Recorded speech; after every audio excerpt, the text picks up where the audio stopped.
Welcome to Stories Beyond Borders, the podcast where culture, identity, and personal journeys come together. I'm your host, Urmi, and in each episode we sit down with voices from around the world to explore what it means to belong, to move, to grow, and to find home. Whether you're a third culture kid, an expat, or someone redefining identity on your terms, these are your stories too. Today, I'm joined by Simone, a global voice and bridge builder with over 2 decades of experience navigating immigration system and international transitions. A former USA diplomat turned author, certified coach, and podcast host, she's the creator of the Immigrant Experience in America podcast and the founder of the Bridge Concepts. Simone's mission is to help third culture persons and immigrants thrive, embrace their identity, and lead confidentially across cultures. I'm so excited to have her on the show today. Welcome, Simone. Thank you. It's a pleasure to be with you. Thank you for coming. And here's my first question to everyone. What is your story? When I saw that, I was thinking, wow, what is my story? It could go in so many ways. But I think I landed on I'm a first generation. It's interesting using the word migrant, immigrant versus expat, right? Some people who actually move and live in other countries and start working there and make it their life, just as my family did legally to the US, are called expats, while some of us are called migrants. So you can choose whichever one you'd like to refer. However, my family moved here from Jamaica over 2 decades ago, actually. And so I've spent the last 2 decades doing what I thought was the responsible thing to do, which is study hard, go to college, don't bring any shame on your family, do the best that you can to make your family proud, and also reach back while you're climbing and do the collectivist cultural thing, which is look out for community. And my story behind that is that I'm finally learning that Simone matters, that if there's nobody else on this earth that's going to take care of this personhood called Simone, she's my first responsibility. And I'm coming home to myself. I'm coming home to listening to that inner voice of who Simone is, and taking action to make sure what her purpose is on this earth comes to life before her time runs out. I love it. I love everything that you just shared. I want to touch upon a little bit about what you said at the beginning when you were like studying and you were like, I wanted to make sure that I was doing everything as it was expected and so forth. Did you feel like you had that kind of pressure from your family to always, prove yourself and make yourself worth it? Or was it something that you wanted to do? Because I feel like it's a story that it's very much shared, especially by people that move around and they have family that are immigrants. Because it was the same thing for my family too. When my parents moved to Italy and I was born, I feel like I had this big pressure on me, always making sure that I was having good grades and finding a job and so forth. Did you feel like it was a pressure that you were having? Right. So it was mixed. It's definitely a mixed message there. So being born in collectivist cultures or communal cultures, whichever you use, we're given roles. Like we're born with roles sometimes that we're not even aware of. And the expectation from family, from community, that you are a new breathing person as a part of this collective, that you will now come and add value and make the collective better. There's really no sense of self-identity and self-expression. You just really play that role that you're born into as part of that community. And, when you're in that collective and everybody's looking out for everybody and everybody's giving, everybody's cup gets filled. However, when you come to an individualistic culture such as the United States or other countries, in the West, that's very individualistic. You are now responsible for filling your cup and making sure that you now have to give, and that you take care of whoever this person that you're hosting in this body, that their needs are met, or else you will constantly be on burnout, empty well, and nothing left at the end of the day after giving all you have, because that's how we were raised, that way, is to give and care about community and care about family and cousins and everybody. So it's like, the pressure is there. It's not spoken. It's a role that's unspoken. And it's so interesting. I'm here studying and trying to learn the culture myself as I've written my book. But the pressure is definitely there on everybody. And interestingly, there are some people within the collective, within those settings, who tend to take on more of the burden or the responsibility than others. I'm an oldest child, right? I play that role. I am a daughter, which usually has a different meaning than if you're a male born into some of these settings. I'm a part of a huge family on both sides. Dad is one of 11, mom is one of 12. So there was always so many people. And while it felt like when we were growing up in this setting, we had a lot of abundance. Our families are from farming communities, if you want to call it, on the countryside. We grew up on, lots of acres of land. We were always farming different things. We had cows, donkey, goats, chickens. There was never a moment where there wasn't animals on our property. And I know my grandmother had people working for her to help her farm different pieces of land that we had in different places. So in the sense of these communities, we had so much abundance, right? And so there's expectation that the next generation will continue to contribute in their way to make sure the family is okay, the family dynamic is okay. I remember growing up, and when I left for college, when I got a scholarship to move to the Washington, D.C. area, and one person in particular said, "Where are you leaving? Why are you leaving the family? Where are you going?" So there was always this huge expectation that family comes first. And whoever you are, the self-identity, like, what's that? You know what I mean? Like, who are you to go pursue your own self-actualization? But, I was privileged enough to enter the U.S. legally and to just go straight into studying, did my undergrad, and then was fortunate enough to win a scholarship to take me to the D.C. area. And so I thought I was doing the responsible thing. I mean, I wasn't ready for marriage. My dad wasn't going to give me over to any person to be married at that young of an age. And so that was a natural thing for me to do. So I was doing what I was doing. And so as growing up, you feel like you're pursuing what you think is the next thing to do, but yet the pressure externally is there. Like, you need to do well. You're looking around for the people who may have heard or made different choices, and you're like, man, I can't let the family down. I have to be the one to keep going. I remember making like a huge decision, like when I was younger, that today I still regret. And I made that decision out of the fact of looking around about other people and saying, my gosh, this person isn't on the trajectory. This other person isn't on the trajectory anymore because they've decided family and they now have responsibilities. So I've got to keep going. And so it's immense, the pressure that comes from these communities. And so I like to say the US and the West is where you come to lose yourself through assimilation pressures. But yet in the middle of that, you find your self-identity that you never had coming from a collectivist culture.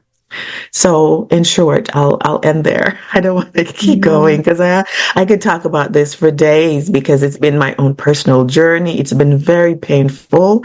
It's been so enlightening as I've gone into the research and really kind of dig deep within myself and really find who Simone is. And I continue to learn her every day and make sure that I make choices to keep her safe, to take care of her needs, to make sure that her purpose is fulfilled, because that's what my only responsibility is to the creator, is to fulfill that, right? Not to take care of 5 other people or the other collective, but to first make sure that my purpose is fulfilled while I'm here. Yeah, and here's the thing, there are so many interesting things that you have said, and there are so many interesting things that I can also relate to, and I can see some parallels there because I feel like, you know, me and you, we come from completely two different cultures, but at the same time, they're very similar in many sense, meaning that we, like the South Asian culture is very collectivistic. It's more about like what you do, it's mainly to serve other people's needs. It's to serve the family comes first all the time, and there is no concept of you developing yourself as a person. You know, you talk about it, right? You said also this whole concept of self-identity where it's really not taught. You're not taught to do that. You're not taught to pursue your dreams. You're not taught to, you know, find your own identity. And I can see how similar it is in terms of that, the two cultures. And sometimes this is also draining, I feel like, because it's all about family. It's always family. And like you said, you come from a very big family, and so am I. And I'm also the oldest among all the cousins. So it puts even more pressure, I feel like. There's always so much expectation, and you have to make sure that everything that you do is perfect, and you don't want to let anyone down. And the moment you do something wrong, there we go. You're seen as the bad person, especially if you are a daughter, which is something that I relate a lot with everything you said. And it's sad, honestly, because I don't think we deserve it. And I also feel like sometimes if we were not daughters but sons in a family, I think the story would have been different. That's how I see it. Yes, right. I do. Yeah, sons. It's interesting because it's while male responsibility is huge in itself to go out and provide and be that breadwinner and be that security and so many things for family, and it's huge, right? I once saw a quote in a restaurant here somewhere in I want to say the northern Georgia area, that men dream of having it as good as women and their wife and their daughter do. So, and I can relate, because they do some very hard things that I do not want to do. Okay. So there are women out there who say they want to do everything men want to do. I say, no, I will wear the skirt well and elegantly, and completely love to fulfill my feminine energy and flow in that, and also tap into my masculine, more logical brain, left side of the brain when I need to. But I don't want to dwell on my left brain too much. I prefer to flow in my feminine energy. However, there's huge responsibilities when it comes to women.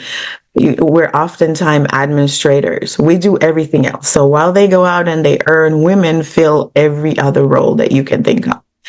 And then when you come to the West and you are studying, and then you learn how to work. So now you become, it could be 50-50 breadwinner, or sometimes 75 or 100% breadwinner. Your role as a mother does not end, right? Because a lot of women still want to have children, still want to experience motherhood. And being a mother and playing the role of a wife at home doesn't change. So you're working full time, you're a mom, you're a wife, you're a sister, an aunt, and you name the roles that women play. And so we get to burn out so many times over. And the pressures are there to marry well, to do well in school if you go off to study, not to shame the family, while men are allowed to go out and sow their seeds and do whatever. But the responsibilities or perspective as it comes to women and their femininity and sexuality is completely, it's very colonial, it's very religious in the sense, and a lot of times don't really service as women. But I can also see the other side of families wanting to protect their women and their daughters and so forth, and why perhaps the more conservative side of sexuality might be best. I can see both sides of it, but a lot of times it could be a double-edged sword when it comes to like women navigating sexuality, professional lives, the huge responsibilities that come and the expectations that we carry as well as women. Um, yeah, so I've definitely been like thinking about this like so many times over as I walk my own journey as an older daughter, and the weight of the expectation of people just looking, you speak up and they don't expect you to. You set boundaries that they don't expect you to because you're like, I can no longer survive like this. I'm stretched thin in so many areas. I can't even survive at home and give of myself to my spouse or my children or my inner circle because I'm so stretched thin based on outside of those circles externally of other people's expectations. And so when you put those boundaries, it's not an easy road to set boundaries when it comes to collectivistic cultures, right? People want you to can maintain the roles that you've always played, to maintain the cohesion that is very necessary when you're in a collectivist culture. But when you're in the West and you're all by yourself, you're a cook, you're a chauffeur, you're a financier, you're working and you're doing everything by yourself and very little support. The need and the idea of boundaries is essential for us as women to maintain our integrity or self-care, and to be able to be great moms for our children and to, fulfill our role as spouses and whatever other responsibilities we have. And also to be able to balance that with, you know, whatever aspirations you want to express as a woman, whether it's studying or starting a business or being able to have social impact as an entrepreneur or whatever. It's so essential that we set healthy boundaries on the cultural pressures and expectations from the former world, or else I'm telling you, you're going to be burning like pretty heavily. And the internal battle and clashes that come together from both cultures, the individualistic and collectivist, it's quite something else. So I've walked it. I'm still walking it. I'm learning and I'm making adjustments and going through the heat of, people not always being happy because of the boundaries that I set for myself. Yes. So I encourage others who are out there struggling, we're here for you. Our podcast, our book, Decoding America, our coaching and program, because we understand that it can be very challenging. Some people can be ostracized from their families because they set certain boundaries or they make different decisions because they're living in a different culture and they just want to express their lives differently from the formal world or the expectations of the family. And sometimes it's very painful. Oftentimes some people are ostracized or worse. So I'm very aware of that. And so that's why I felt like there was such a need for programs to really look in on the experiences of first generation immigrants who are moving abroad and how are they faring? How are they struggling and limping through the clashes that now come up when you're abroad? It's not easy. No, it's not. It's not. And you touched upon a very good point, which is boundaries. And I think it's boundaries is something that, again, no one teaches it about. And in some cultures, boundaries do not exist. It's more like my time is your time. If I want to do something, but there is a family event, you are almost expected to cancel whatever you had for yourself. And here's the problem. When you start putting boundaries, people tend to react negatively and they almost, I would say, backlash you because they're like, oh, you're changed. We don't recognize you.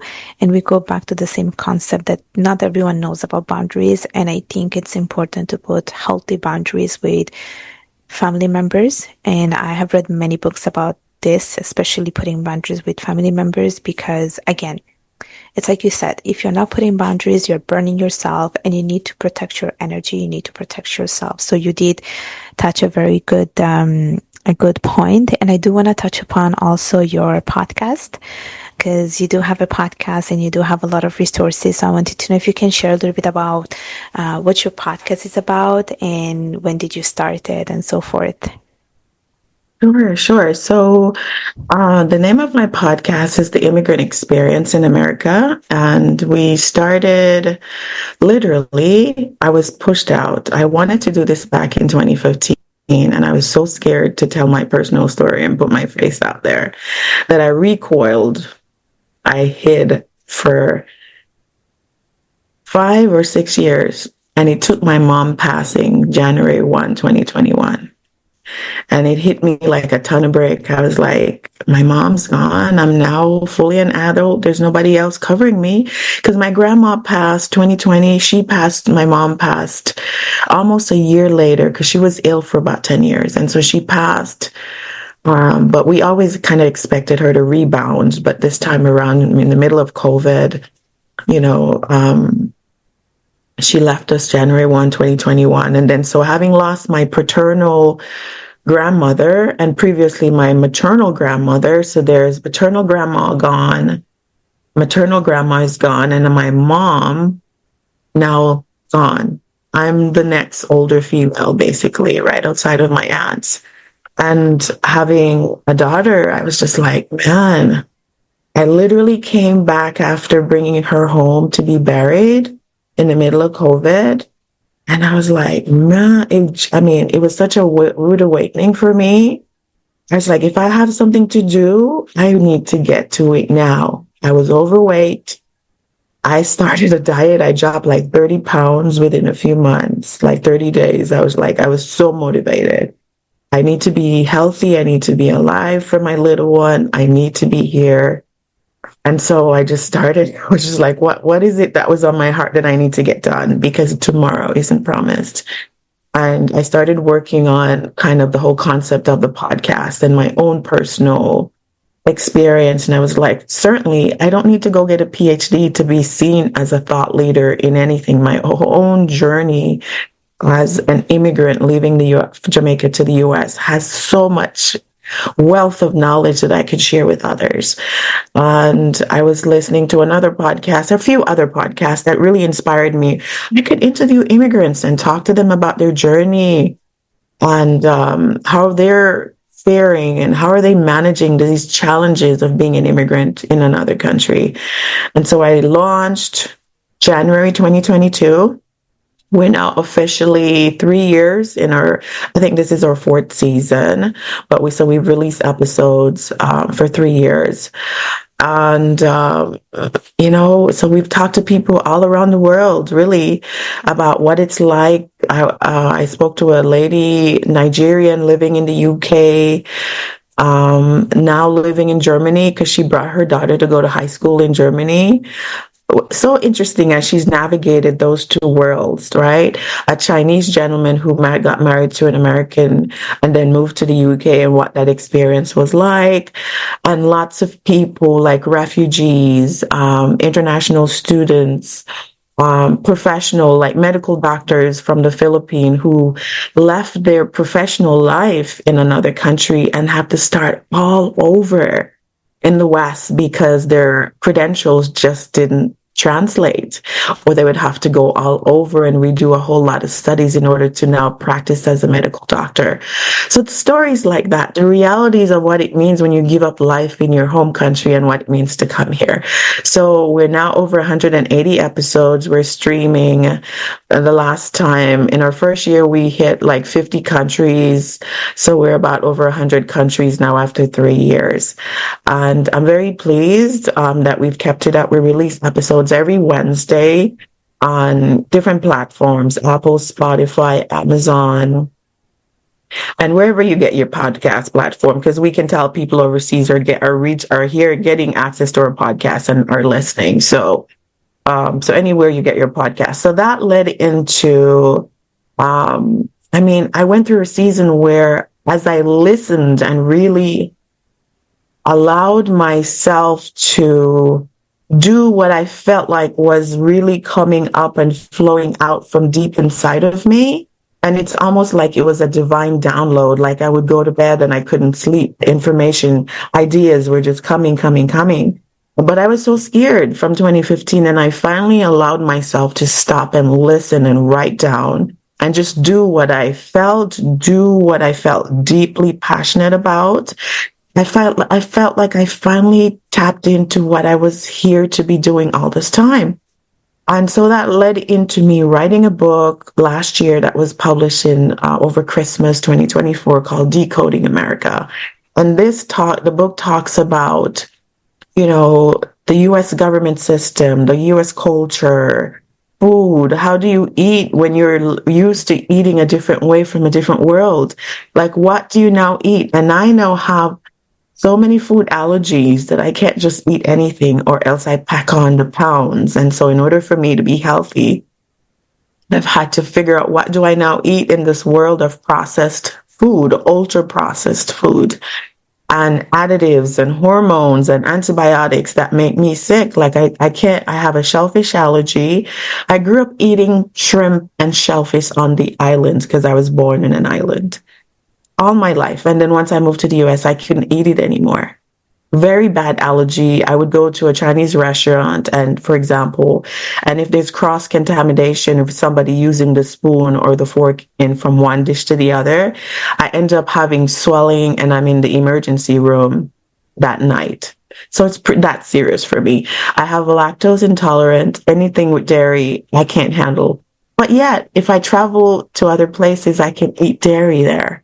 So it's the food here. I have a gluten issue. I love, love, love baked goods or anything with flour, doughs, but I can't have it. I have to now find gluten-free products. And that is just like the thing. So what do you eat? So my book talks about nutrition in the West. What do you now eat? How do you adjust your life to make sure you're healthy? Getting medical care and some of the challenges such as discrimination in the healthcare industry. Is it designed for people from other cultures, such as, for example, I interviewed a lady on the podcast, Puerto Ribat, who shared the struggles coming from an Indian community and the fact that they're Hindu and the challenges they had as her mom and parents aged, and making sure that they provide culturally necessary or culturally adaptable care based on their religious beliefs and how they see end of life coming to play, and not being able to find like the type of medical care that they would need based on their cultural backgrounds. So some of those challenges, I talk about all of that in the book, and how to interpret like the political system here, and how to engage socially, and how to be careful, because it's such a very complex society that we live in the US and Canada, the UK, and in other countries. You can easily get yourself into so many faux pas because the world you're coming from, we see things differently, but it doesn't always translate similarly or the same way or mean the same thing in the West. And so it's so essential that you educate yourself about the culture on the ground.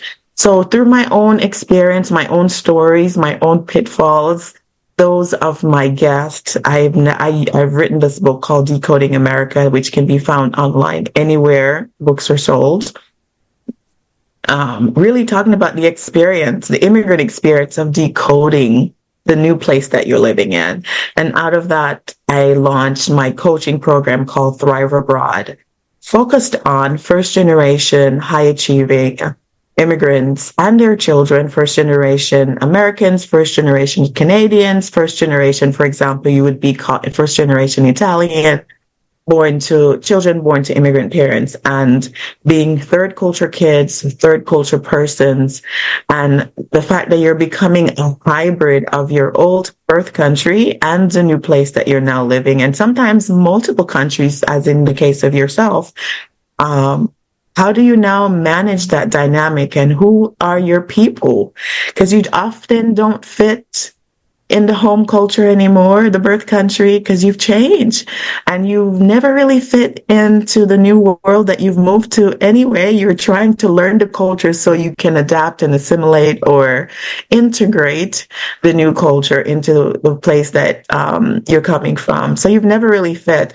And so I talk about something called cultural homelessness and cultural dissonance when there's just so much internal clashes and battle that are going on for this group of people that it can become very painful. Culture shock is serious. The statistics say that there are 218 or 81 million people who are moving across the globe, according to the UN as of 2024. It's a lot of people moving from different countries to study, to work, to study, to work, to join family, and for many other reasons, as refugees, like forced migration. If there's a natural disaster or conflict in the place that you live and you're forced to leave, you could experience anywhere from mild depression to fatal self-harm. So this is the space that I'm in. I really feel that I'm called to serve this group of people because the pain points are many. And there was not very many tailored resources for us. There's a lot of information out there, but it wasn't really tailored for this experience. Thank you, Simone, for sharing all this golden information and tips. As we approach the end of the podcast, if you had to share a message in less than a minute, what would you tell the listeners? Wow. So for the specific audience that I feel like I'm called to, and I have no doubt that my message will impact aspiring immigrants, policymakers in like the West who are dealing with first generation people. The people that I'm called to, I think, are first generation immigrants and particularly high achieving immigrants, whether you're a doctor, medical doctor working in other fields, or first generation children of immigrants, right? Third culture people. It's so important for you to come home to yourself, right? As I call it, put it in my book. So my message is, in trying to serve your community and finding yourself and making social impact, it's essential that you come home to yourself because, listen, you have to get rooted and grounded in who you are and fully accept the person that the Creator placed on this earth and the purpose that you're here and meant to fulfill. And once you flow into that, you will get out of bed in the mornings with joy, with motivation, with energy to face the world. I know I went through a phase where I had to force myself out of bed because I was in a space that wasn't really aligned with me. And a lot of time career misalignment is a big deal in this community. So my message is come home and really listen internally and connect with your divine belief system, right? I can't tell you how to interpret that as to what your purpose is. And you will find so much fulfillment and to be able to make sense of being a hybrid third culture person navigating life living abroad. Thank you, Simone. Thank you for sharing that beautiful message. I can't wait for people to listen to your stories. And once again, thank you for coming. And also thanks for listening to this episode of Stories Beyond Borders. If you enjoyed it, don't forget to subscribe, leave a review, and share it with someone who needs to hear it. Remember, home isn't always a place. Sometimes it's the story. Until next time, keep crossing borders and telling your story.